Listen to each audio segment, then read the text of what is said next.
नमस्कार, देश दुनिया की खबरों के इस नए एपिसोड पर आप सभी का स्वागत है। आज भारत से जुड़ी हुई कई इंपॉर्टेंट अंतर्राष्ट्रीय खबरें सामने निकल के आ रही हैं जो जानना आपके लिए बेहद जरूरी है। तो आज के इस वीडियो को पूरा जरूर देखिएगा। जहां आज की पहली important update United nation security council से सामने निकल के आ रही है, जहां के अध्यक्ष ने ये बात बोली है कि भारत को स्थायी सदस्यता दी जानी चाहिए और ये अपने आप में एक बड़े व्यक्ति हैं। दूसरी इंपॉर्टेंट अपडेट टाटा से सामने निकल के आ रही है, जहां पर देश की दिग्गज कंपनी टाटा ग्रुप अब अमेरिकी डिफेंस कंपनी के साथ मिलकर के अब भारत में बहुत बड़े एयरक्राफ्ट बनाने जा रही है। तीसरी इंपॉर्टेंट अपडेट ईरान और इजराइल के बीच से सामने निकल के आ रही है, जहां पर कई एक्सपर्ट्स का मानना है कि इन दोनों ही देशों के बीच में जो विवाद चल रहा है इसका समाधान भारत निकाल सकता है। और चौथी इंपॉर्टेंट अपडेट अमेरिका से सामने निकल के आ रही है, जहां पर अमेरिका ने एक बार फिर भारत को दिए जाने वाले कुछ आधुनिक हथियारों को और ज्यादा डिले कर दिया है। इससे साफ पता चलता है कि अमेरिका नहीं चाहता कि भारत की सैन्य शक्ति पहले से और ज्यादा मजबूत हो पाए। आइए आज के इस वीडियो में सारी रिपोर्ट डिटेल्स में आपको बताते हैं। यदि आपको हमारी ये सीरीज पसंद आ रही है तो आज के इस वीडियो को लाइक और चैनल को सब्सक्राइब जरूर कीजिए। साथ ही ऐसे ही और इन्फॉर्मेटिव वीडियोस देखने के लिए आप हमारे दूसरे चैनल लाइव इंडिया हिंदी को भी सब्सक्राइब कर सकते हैं, जिसका लिंक आपको डिस्क्रिप्शन में मिलेगा। सबसे पहले यूएनएससी से आ रही अपडेट की बात की जाए तो यूएन के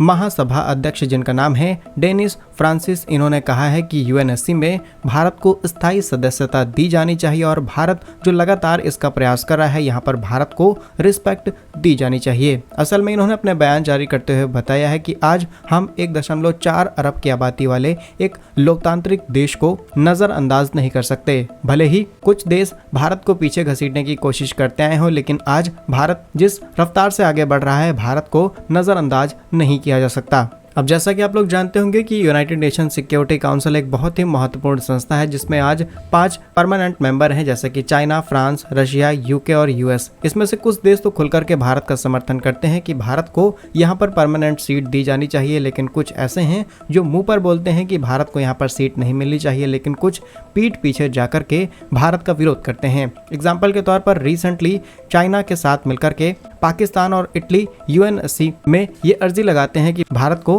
स्थायी सदस्यता नहीं दी जानी चाहिए, और यूएस तो ऑफिशियली इस बात का सपोर्ट करता है कि भारत को यहाँ पर स्थायी सदस्यता मिले, लेकिन कई बार ये देखा गया है कि यूएस तीसरे तरीके से भारत को रोकने की कोशिश करता है। और रिसेंटली तो कमाल हो गया जब सिंगापुर ने कहा कि भारत को यूएनएससी में परमानेंट मेंबर बना देना चाहिए यूके को हटा करके। इस स्टेटमेंट के बाद पूरे पश्चिमी मीडिया के अंदर बवाल मच गया, लेकिन अभी तक ये सिर्फ एक स्टेटमेंट है। नेक्स्ट इंपॉर्टेंट अपडेट की बात की जाए तो ये टाटा और अमेरिका से सामने निकल के आ रही है। रिसेंटली रिपोर्ट्स के मुताबिक अमेरिका की डिफेंस कंपनी लॉकहेड मार्टिन और टाटा एडवांस सिस्टम लिमिटेड ने एक प्रोग्राम को लेकर के आपस में एक कॉन्ट्रैक्ट साइन किया है। ये प्रोग्राम है एयर लिफ्टर प्रोग्राम, जिसके तहत दोनों ही कंपनीज मिलकर के C-130J super Hercules tactical air lifter project पर काम करेंगे। ये ऐलान 10 सितंबर 2024 को किया गया, लेकिन यदि आपको लगता है कि ये एक नॉर्मल समझौता है तो शायद आप सही नहीं सोच रहे हैं। असल में कुछ दिनों पहले भारत के defence minister Rajnath Singh ji America यात्रा पर जाते हैं और उसी बीच अमेरिका के साथ कुछ इंपॉर्टेंट एग्रीमेंट्स किए जाते हैं, जिसमें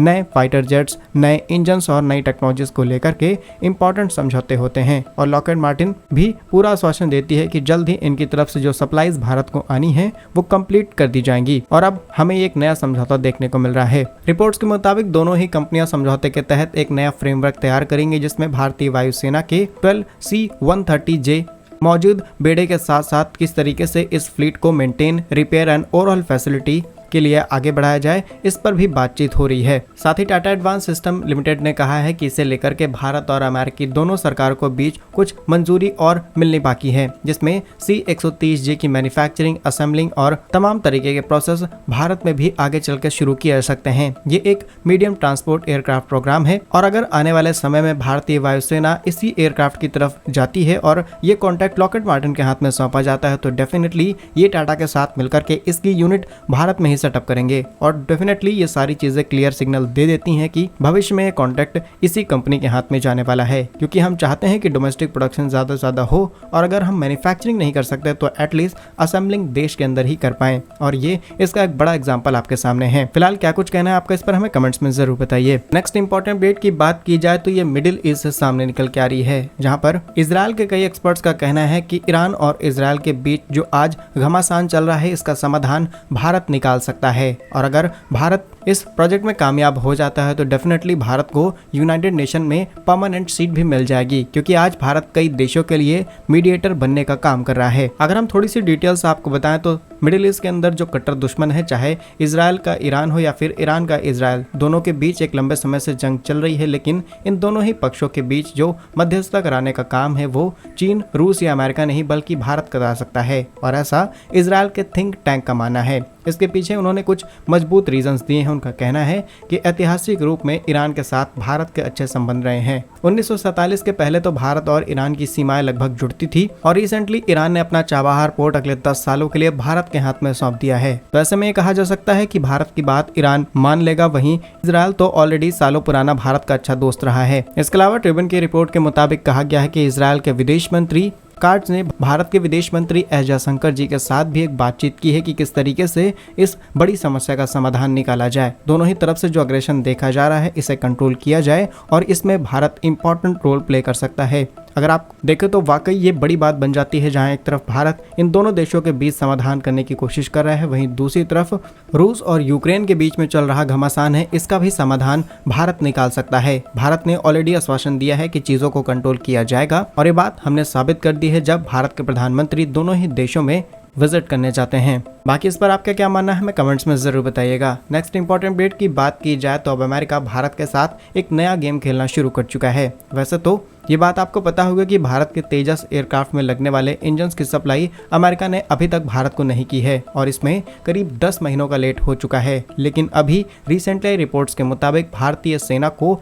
मिलने वाले अमेरिकी AH-64E अटैक हेलीकॉप्टर्स की डिलीवरी इस साल के अंत तक कर दी जानी चाहिए थी, और कुछ की डिलीवरी अभी भी हो जानी चाहिए थी, लेकिन अभी तक डिलीवरी भारत में नहीं हुई है। लेकिन रिसेंटली जब भारत के defence minister Rajnath Singh ji America visit पर जाते हैं तब इस बात का खुलासा हो रहा है कि शायद जल्द ही ये हेलीकॉप्टर्स भारत के अंदर आ सकते हैं। असल में गार्जियन की रिपोर्ट के मुताबिक अगले 1 महीने के भीतर भारत को यहाँ पर कुछ हेलीकॉप्टर्स डिलीवर कर दिए जाएंगे। बाकी के बचे हुए 3 हेलीकॉप्टर्स का जो पहला बैच है इसकी डिलीवरी 3 से 4 महीनों बाद आनी है, यानी कि अनुमान लगाया जा रहा है कि ये डिलीवरी 2024 के अंत तक हो जानी चाहिए थी, लेकिन इसमें 2025 लग सकता है। आपको बता दें ये हेलीकॉप्टर की डील आज की नहीं बल्कि साल 2020 की है, जब तत्कालीन अमेरिकी राष्ट्रपति डोनाल्ड ट्रंप के साथ भारत ने इस हेलीकॉप्टर डील को फाइनल किया था। इंपॉर्टेंट एग्रीमेंट्स किए गए थे। इसके अलावा 2024 में भी कुछ और एग्रीमेंट्स किए गए, जिसमें 6 और हेलीकॉप्टर्स पर हमने एग्रीमेंट्स किया। फिलहाल कुछ डिलीवरी हो चुकी हैं भारत के अंदर, लेकिन अभी भी